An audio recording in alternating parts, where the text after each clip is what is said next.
2009, I got a phone call from a friend inviting me to a little soiree that her and her husband were putting on back in West Virginia. He was the director of Nassau Langley, and the event was TEDx Nassau.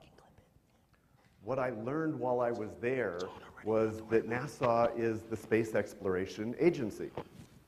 And with the advent of quantum physics, they started to ponder, well, how do we explore inner space? Because there's actually more space inside the atom than outside. What are we going to do? And that's where the idea was born of technology, entertainment, and design. Now, about 2 months ago, I attended the event in Park City, TEDx Women, a simulcast between New York and LA, and about 100 other satellite venues like Park City that were attending it as well. And a number of the presenters used the term that they were in the third act of their life.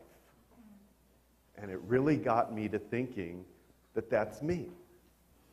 I have way more days behind me than I have in front of me. And what am I going to do with the rest of that time? So today I'd like to share with you some of the truths that I've come across in terms of relationship intelligence. Going into my first act of life, I came in highly empathic. Now, sympathy is when we feel something for someone. Empathy is when we start to internalize that and experience what other people are experiencing. Some of us came through with a few extra genes of empathy, so as I was a little kid, I would have thoughts and feelings that I had no idea, where are these coming from? I thought I was a walking Looney Tune. And I started watching TV and movies, and there would be these scenes where they would talk about insanity, and I'm like, now, who do you tell? How do you even admit that to yourself that, okay, maybe I'm one of the crazy people? And do crazy people know that they're crazy? Is that even possible? So this sent me on an exploration to find out what is going on informationally on planet Earth. What I came upon is this controversy between physics and metaphysics, science and religion. One is looking at things from a finite language. One is looking at things from an infinite language. Well, we got to give it to the physicists on this one because they were the ones who had the idea, well, wait a minute, we're both pointing at the same thing and we're both falling short of ultimately understanding it, but we're using finite terms, they're using infinite terms. Why don't we learn some of their language? Guess what happened next? The quantum field. It changed everything. There's a whole lot more going on than we ever imagined. And so now, well, let's go back. If you were to ask a scientist 20, 30 years ago, do you believe in God?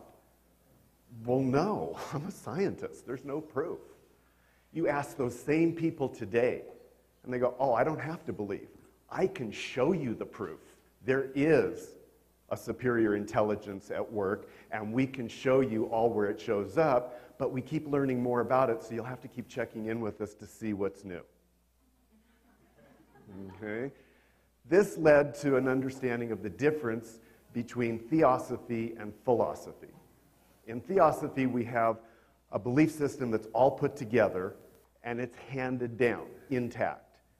In philosophy, you put all the information on a table, and you keep walking around and looking at it from different perspectives. So we can come to conclusions in the moment, but a philosophical mindset leaves the door open for new ideas, because if I cross paths with better quality information, I'm changing my mind. I don't have to stay with what people believed years ago. One of the things that humanity was on about in terms of their belief system, as an example, is that the world was flat. New information, good information was introduced saying, no, it's not. It's either spherical or elliptical, but it's not flat. It took us hundreds of years before we were willing to open our minds and accept, okay, we were wrong, let's move on. So this is one of the things that I encourage people to do, is don't hold on too tight to what has been, because we're in a state of flux or change, and we need to stay current to the new information that's coming down the pipeline. In the Old Testament, I was raised Jewish, there was a little saying in there that there was 144 million chosen.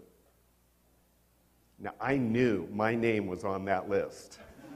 There was no doubt. But then I started wondering, well, there's more than 144 million people on the planet. There's more than 144 million Jews on the planet. So what's the deal? And what happens to all the people whose name isn't on the list? Are you telling me that this creative being made a game where only some people win and everybody else loses? They're just extras on the set? And organized religion wasn't giving me any good answers to this. Years down the road, I crossed paths with this article on the morphogenetic field. It was a study done these islands off of Japan where they were feeding monkeys these sweet potatoes. One young monkey decides, okay, I'm done with the sand on the sweet potato. I'm going to throw it in the river, rinse it off, and eat it. Monkey see, monkey do. The more monkeys that started doing this, it became more of a norm. The weird thing is, and this is where the term the 100th monkey came in, we don't know if it's exactly the 100th, but when enough monkeys on this island started adopting that new behavior, monkeys on a completely different island started doing the same thing. And this is where they started studying that every species has a morphogenetic field that if enough of them adopt a certain ideology or behavior, the whole species gets it instantaneously. There is proof that humanity is a collective consciousness. In fact, if a quantum physicist was to come into the room right now, what they would see is on a subatomic level, we are all exchanging physical matter with one another at an unbelievable rate. And yet we're holding this idea, well, I'm up here and you're out there and we're all kind of individual. Not so much. Back in 1952, Winfried Schumann identified the vibratory rate of planet Earth. And like before when they did the atom, they thought that was the building block. They thought this was a constant. Well, years later, the thing started moving. Well, this can't be happening.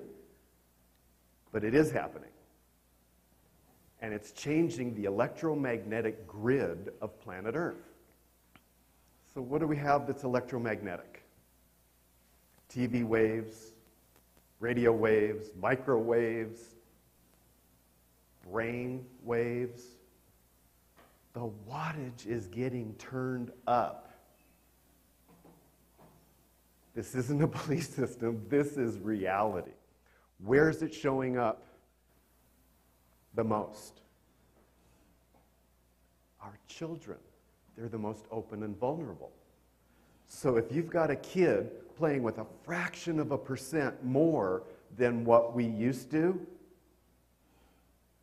how do they handle that? I mean, they're telling us what? We play with maybe 10% of our brain? There's some controversy, but it's somewhere around a 10 percentile.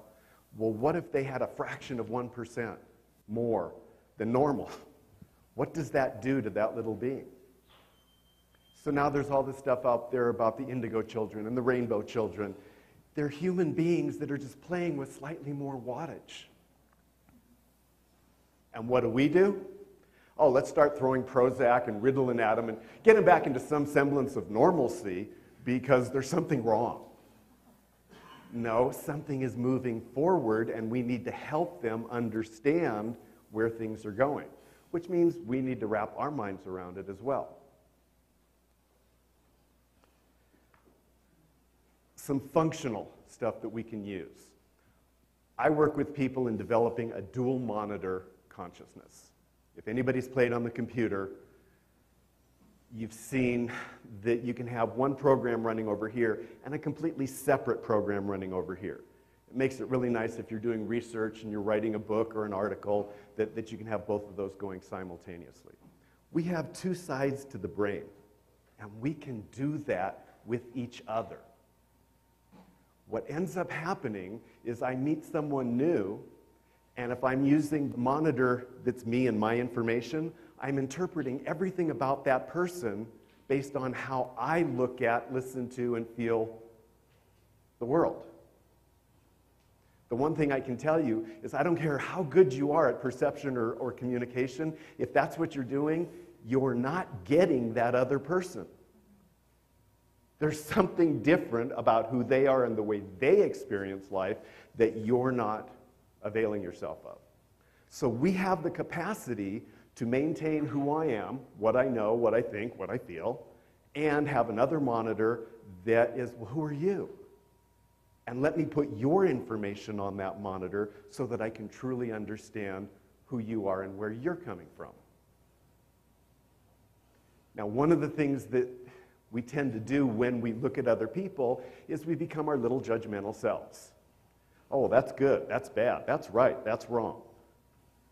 I don't know how we get away from that because it's just part of who we are, but it's not the most functional way of learning about another person. So what I encourage, if any of you have raised kids, this will resonate, is looking at things in terms of immature to mature, unsophisticated or sophisticated. If a little child breaks something that's incredibly valuable, we're not going to disown them for life. They didn't know any better. Now, as they get older, we're going to try to teach them the meaning of value and respect so that they don't do those kinds of things anymore. Well, if we're only playing with 10-some%, we've all got a lot of room for growth, which means we could be a little bit more open and allowing and understanding with each other in helping them to grow. There's a lot of talk in the marketplace these days about the subconscious patterning, subconscious programming. The degree of difficulty is try to have an intelligent conversation with your own subconscious. Okay?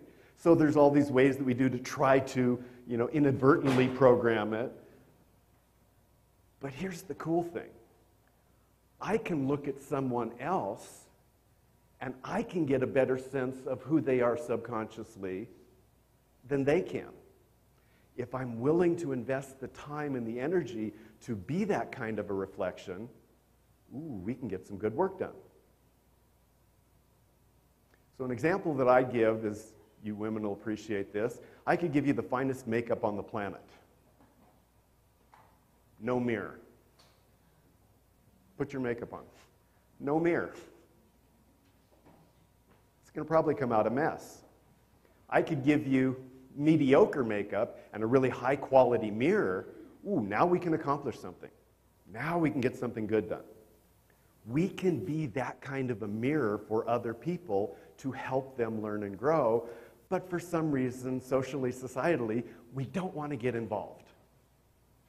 I got my own thing going, you got your own thing going, and that's the game we tend to play. Change agents take this whole dual monitor thing a step further. Most of us, okay, this is my monitor, this is who you are, and I'm really trying to be objective about understanding you. Change agents go, well, who are you in terms of who you think you are, and who are you really on the inside? What did you come here to accomplish? I talk about it in terms of soul. What did you as soul come here to do? We can help each other figure that out. Because the more you pay attention to someone, the more you start seeing.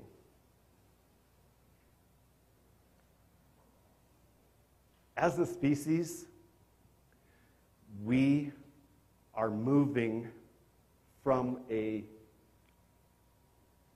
spiritual adolescence to a spiritual adulthood. We're starting to become more than just radical teenagers. We're starting to figure some things out and getting to the point where we can do something about it.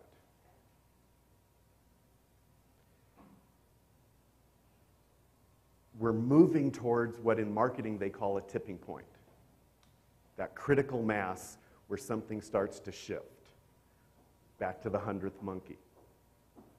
If we can get enough human beings to wake up and show up at the powwow table, we can change everything. We don't need to change everybody, just enough people so that the morphogenetic field kicks in and it'll take care of itself. So, if you or someone you know wants to be one of the chosen, here's a little esoteric secret. The application form is inside of you. You need to choose yourself because nobody or no thing is going to choose you on your behalf. You decide to take control, to step up, good things will happen. And I look forward to seeing you on the front lines.